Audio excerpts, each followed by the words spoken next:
na área. Tá na área. Doutor Maurício Ferrão, mestre, doutor e pós-doutor em Direito Desportivo, para falar com a gente aqui sobre essa polêmica toda envolvendo jogadores e a máfia das apostas.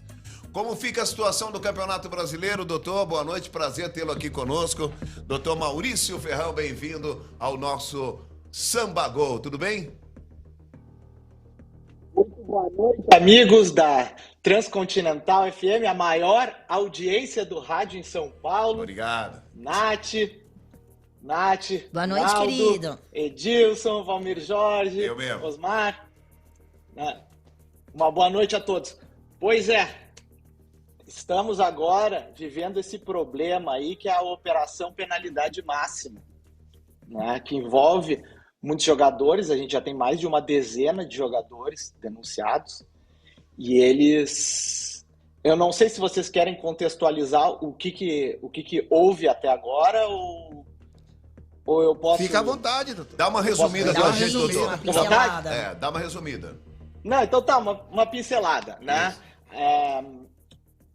Nós estamos vivendo um caso de influência de jogadores de futebol que foram corrompidos por uma quadrilha e começaram a manipular não diretamente o resultado das partidas, ou seja, entregar o jogo, mas manipularam partes do jogo. Por exemplo, recebiam dinheiro para tomar cartão amarelo, para cometer um pênalti, para botar a bola para escanteio. E lá em Goiás, o presidente do Vila Nova, ele ouviu um zum no vestiário que haviam jogadores que estavam envolvidos com apostas.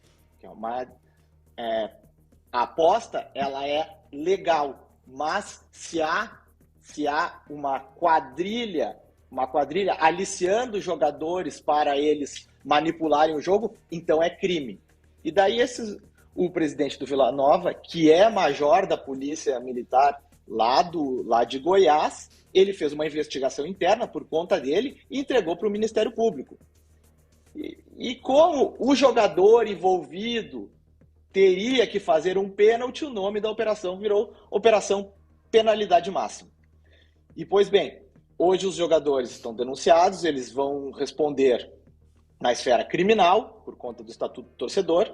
Eles, além de multa de 100 a 100 mil reais, eles podem ser presos por 2 a 6 anos, possivelmente na esfera desportiva, que devem ser denunciados pelo STJD, e futuramente na esfera civil, reparando não só as casas de apostas, mas também os investidores os apostadores que foram prejudicados por esses lances. Doutor Maurício Ferrão, caso venha a ser comprovado alguma coisa, e campeonatos passados, jogos passados, ficar provado mesmo, pode mudar alguma coisa? Olha, eu acho difícil, né, modificar os resultados do campeonato passado, porque nós temos um princípio que vem da FIFA, que é o da estabilidade das competições, e ele hoje está inclusive no nosso Código Brasileiro de Justiça Desportiva. Mas a grande questão aqui é que a gente liga esse caso das apostas agora, dos jogadores, com a máfia do apito em 2005, do Edilson Pereira... Carvalho. Do Edilson Pereira, o árbitro, isso. E quando a arbitragem comete erros, que se chamam erros de direito, ou seja, a arbitragem interpreta os lances de forma errada, propositalmente para influenciar o resultado do jogo, aí sim há uma anulação das partidas, né? Foi um campeonato passado, é óbvio que as procuradorias poderiam denunciar, poderiam ser provocadas, inclusive, por terceiros interessados, os outros clubes que participaram do campeonato, mas eu não acredito que isso aconteça. Eu acredito que as competições sejam mantidas como elas ficaram e a discussão ocorrerá na esfera criminal, desportiva, com punição dos jogadores. Infelizmente, nós ainda não temos a eliminação direta do jogador corrompido. Tá? Nós temos uma uma penalidade de 360 de 1 a 2 anos, né? E em caso de reincidência, aí sim a exclusão do futebol. Que nós temos de pensar sempre na credibilidade do esporte, porque a imprevisibilidade do jogo é o que move a nossa paixão. Agora, quando há uma desconfiança de que os resultados estão sendo arranjados, aí acaba com a credibilidade do esporte, né? Nós temos um ex-atleta aí, o Edilson, né? E existe um lance básico que hoje até a forma de torcer no futebol está diferente, né? Porque o cara vai lá apostar, ele aposta em quantos escanteios vai ter no primeiro tempo. Normalmente, quando vem uma bola alçada na área, uma bola alta, o que o goleiro orienta? Cabeceia para o lado. Começa só a jogar para escanteio. E aí, será que ele está jogando para escanteio por uma orientação da defesa do treinador, ou é porque ele está ganhando um dinheiro por fora para causar tantos escanteios na partida? Pode estar arranhando a imagem do futebol. Por isso as punições deveriam ser muito pesadas, punições máximas nos julgamentos serão feitos. Doutor, oi Edilson, tudo bem? Boa noite. É uma honra tê-lo aqui, né? A gente sabe que tudo isso que vem acontecendo no futebol brasileiro é uma coisa nova, né? Eu como ex-jogador, eu fico envergonhado de a gente estar vendo essa situação, jogadores envolvidos com esse tipo de problema, com esses fatos aí que tem saído na mídia, né? Essa penalidade... Uma coisa só, tem uma investigação em andamento pelo Ministério Público e provas estão sendo colhidas para ver até que ponto o jogador recebeu, por exemplo, 50 mil reais para tomar um amarelo. Né? Mas o fato dele ter influenciado um resultado, vamos dizer, fez um gol contra ou tomou um cartão amarelo, isso é a mesma coisa. Não tem para a justiça. Para a justiça é a mesma coisa, porque ele recebeu uma vantagem financeira para atuar contra o seu próprio time. Então isso é muito grave, né? Independente se é um cartão amarelo, se é um escanteio ou se é um pênalti. Ele está recebendo dinheiro para atuar contra sua própria equipe. Algo que é impensável. A gente tem aqui o Naldo, que agora está indo pelo lado das artes marciais, né, Naldo? Então, a gente vê que saindo do futebol, né, eu faço um gancho com o UFC. Uhum. O UFC não admite lutadores ou treinadores que apostem nos resultados das lutas. Porque o futebol é esporte coletivo, certo, mas a luta é um esporte individual, né? Uhum. Então, aqueles que estão envolvidos com apostas, eles são banidos do UFC. Teve o caso de um treinador que ele tinha, inclusive, um canal no YouTube, era influencer, falando sobre apostas, porque hoje as apostas elas estão disseminadas no mundo. E daí, não só ele foi banido, como qualquer atleta que fosse treinado por ele seria banido do UFC. Por quê?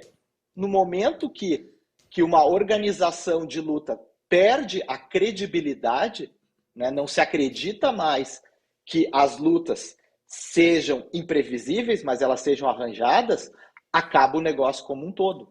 E como é uma empresa privada, ela poderia até cair fora do mercado. Então, acabar com o maior evento de lutas do mundo por conta de apostas. E uma vez, prazer falar com o senhor, doutor. E uma vez perdida a credibilidade, já era, né?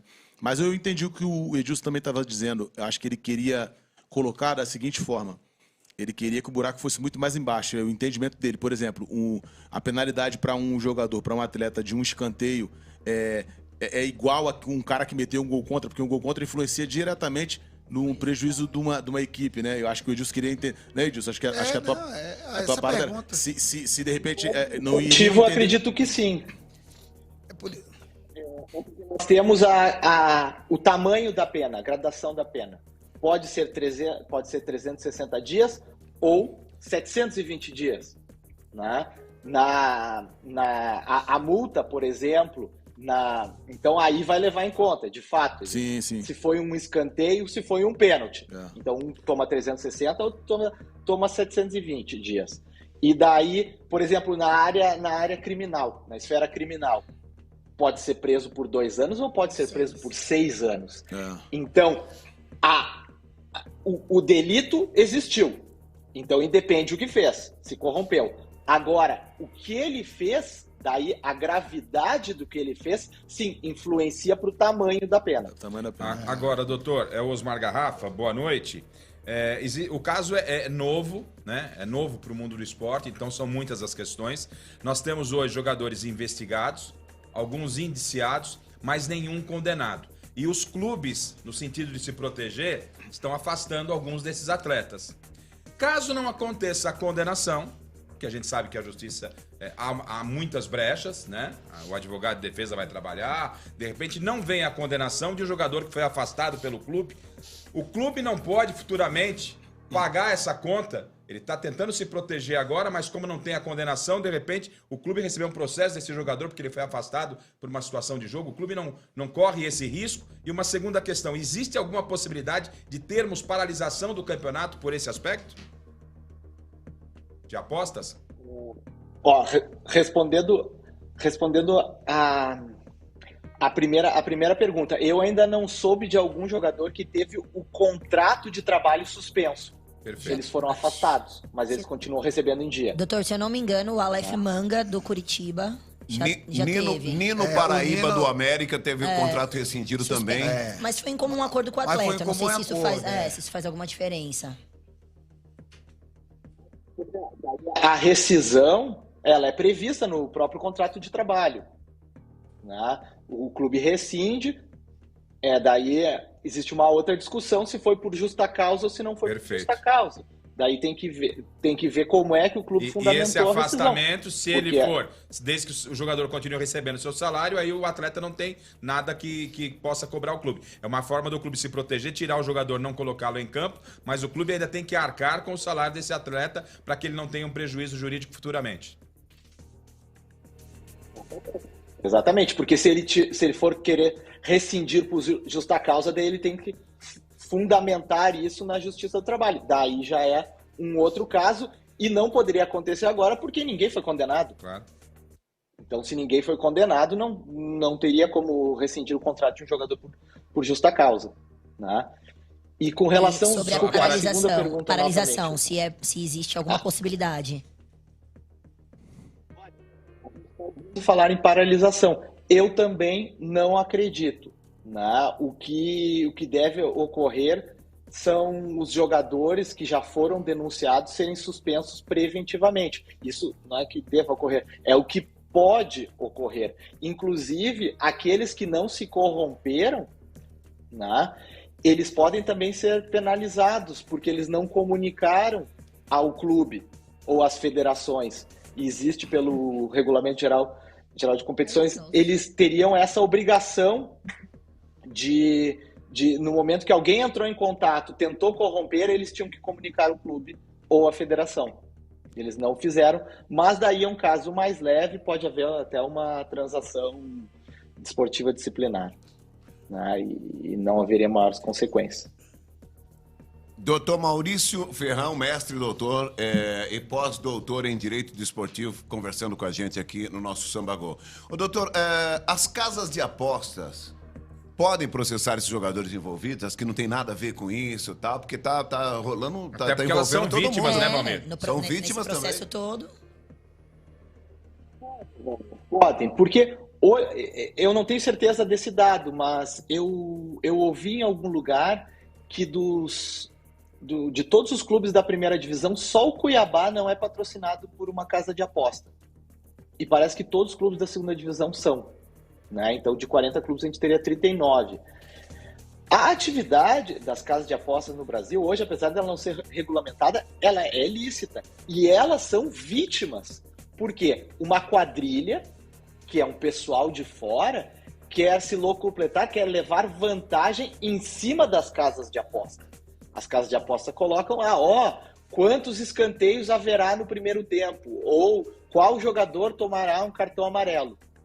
E daí elas combinam com os jogadores dando dinheiro para apostar nesses resultados e ganhar. Então, aqueles que forem condenados, sim, deverão ser processados na terceira esfera, porque a gente falou em esfera criminal, desportiva, e daí na esfera civil para reparar os danos sofridos não só pelas casas de aposta, porque elas tiveram que pagar por conta desses resultados arranjados, os resultados que eu digo, número de escanteios, número de amarelo, de pênalti, mas também para os apostadores. Digamos, eu apostei lá que haveria 2 escanteios no jogo. Houve 3 porque um jogador recebeu dinheiro para fazer o terceiro escanteio. Então eu também tenho direito de pedir a reparação desse dano que foi causado a mim. Doutor, aproveitando aqui essa segunda aqui, que tá muita gente falando e tal, gostaria que você dissesse pra gente sobre o que aconteceu ontem no estádio do Corinthians. Se o Corinthians pode ser penalizado, porque me parece que em 2022 já teve um canto também, né, Rafa? E aí o time entrou com aquela tal de transição disciplinar, e aí pagou uma multa de 40 mil e ficou tudo por isso mesmo. O que aconteceu ontem pode aumentar, pode agravar ainda mais a situação do Corinthians? Essa transação desportiva disciplinar aconteceu há menos de um ano, né? Então, essa transação nada mais é do que antes de ser julgado o mérito do caso, o clube e a procuradoria, né, chegam a essa transação. Ou seja, o clube não foi penalizado por essa transação. Só que isso faz menos de 360 dias. Então, agora, o mérito dessa denúncia vai ser julgado, né? E o clube pode perder 3 pontos. Ai, hein? Corinthians já tá nessa perderia fase, o dobro, imagina Porque com perder. medo de uns 15 pontos. 3 pontos só? Pô, mas na situação que o Só Corinthians tá... independente do resultado da partida. Ah, tá, pode perder os 3 pontos do jogo de hoje, então. Sétimo com 5, né? Então, ele perderia, independente do resultado da partida. Ele perde 3 mais pontos. os 2. Não reverte os pontos para o São Paulo. Não tem nada a ver. Ele perde os 3 pontos. Né? E se fosse na Copa do Brasil, seria eliminado. Que o que tá ruim pode ficar ainda pior. Sempre pode piorar. Doutor Maurício Ferrão, muito obrigado pela sua participação, pela sua colaboração aqui, o seu conhecimento aqui no nosso Samba Gol, tá bom, meu amigo? Eu que agradeço, foi uma satisfação aqui participar do Samba Gol e estou sempre à disposição quando os amigos tiverem alguma dúvida, quiserem falar, só me chamar. Certo. Obrigada, doutor. Obrigado. Pois não, meu querido. Infelizmente, quando a gente recebe, né, um convidado desse para explicar pra gente, claro que clareia muito mais, mas às vezes parece que deixa a gente mais triste ainda com a situação, né? A gente fica com uma sensação... Mas a gente, como torcedor, a gente queria alegrar o ambiente, né? A gente quer tirar essa tristeza pra lá, né, gente? Tira essa tristeza, vambora! Tristeza...